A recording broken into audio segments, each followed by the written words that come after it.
सर्वेभ्यो नमो नमः। आज के वीडियो में हम लोग ष्टुत्व संधि को देखेंगे। वास्तव में ष्टुत्व संधि ष्टुत्व संधि के लगभग समान है। यहाँ श और टवर्ग का योग होता है स और तवर्ग के वर्ण के साथ। ष्टुत्व संधि को अगर याद करें तो होता क्या था, तालव्य श और तवर्ग के वर्ण थे। थोड़ा सा ही अंतर आया है। यहाँ पे हुआ क्या है, तालव्य श की जगह पे मूर्धन्य श हो गया है और चवर्ग के वर्ण के स्थान पर टवर्ग का वर्ण हो गया। परिवर्तन भी थोड़ा सा पृथक हो गया। वहाँ स के स्थान पर तालव्य श होता था, यहाँ स के स्थान पर मूर्धन्य श होगा। वैसे ही तवर्ग के वर्णों के स्थान पर वहाँ चवर्ग के वर्ण होते थे, यहाँ पर टवर्ग के वर्ण हो जाएंगे।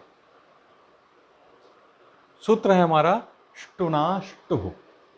सूत्र कहता है सकार तवर्गयोः शकार टवर्गाभ्याम योगे ष्टुः स्यात्। अर्थात स का, दंत्य स का और तवर्ग के वर्णों का यदि मूर्धन्य श अथवा टवर्ग के वर्ण के साथ योग होता है तो दंत्य स मूर्धन्य श में परिवर्तित होता है और तवर्ग के वर्ण टवर्ग के वर्ण में परिवर्तित हो जाते हैं।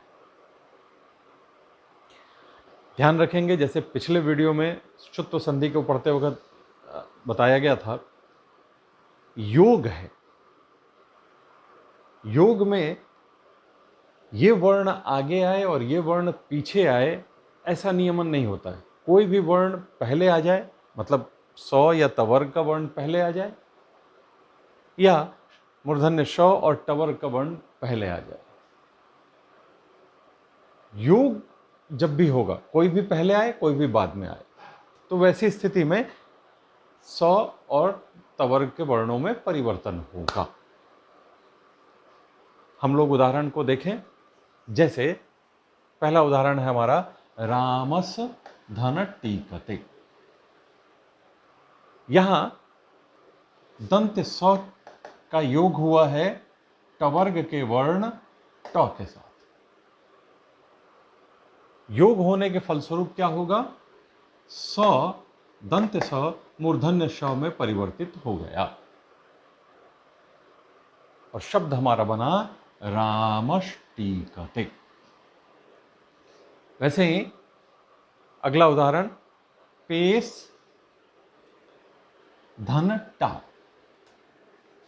पेस शब्द का अंतिम अक्षर है दंत्य स, इसका योग हुआ टवर्ग के वर्ण ट के साथ। तो ये दंत्य स मूर्धन्य श में परिवर्तित हो जाएगा। उद धन डयनम। पहला शब्द उद, द तवर्ग का वर्ण है और इसका योग हुआ टवर्ग के वर्ण ड के साथ। तो ये द भी, चूंकि ये तवर्ग का तीसरा वर्ण है, इसलिए ये टवर्ग के तीसरे वर्ण में ड में परिवर्तित हो जाएगा। उड्डयनम शब्द का निर्माण होगा। ईश धन तः। यहां मूर्धन्य श का योग हो रहा है किसके साथ, तवर्ग के साथ, तवर्ग के वर्ण त के साथ। अतः ये त में परिवर्तित हो जाएगा। शब्द हमारा बनेगा इष्टः। चक्रिन धन ढौकसे।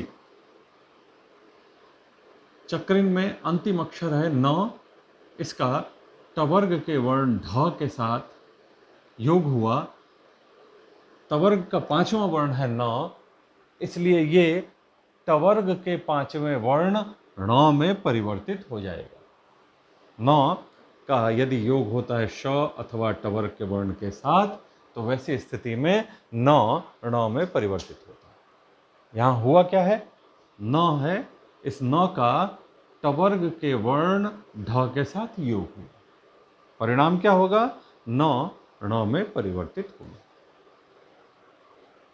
शब्द हमारा बना चक्रण ढौकसे। ष्टुत्व संधि को हम लोगों ने देखा, इसके कुछ अपवाद हैं। जैसे ष्टुत्व संधि के कुछ अपवाद थे, वैसे ही ष्टुत्व संधि के भी कुछ अपवाद हैं, जिनको हम लोग अगले वीडियो में देखेंगे। धन्यवाद।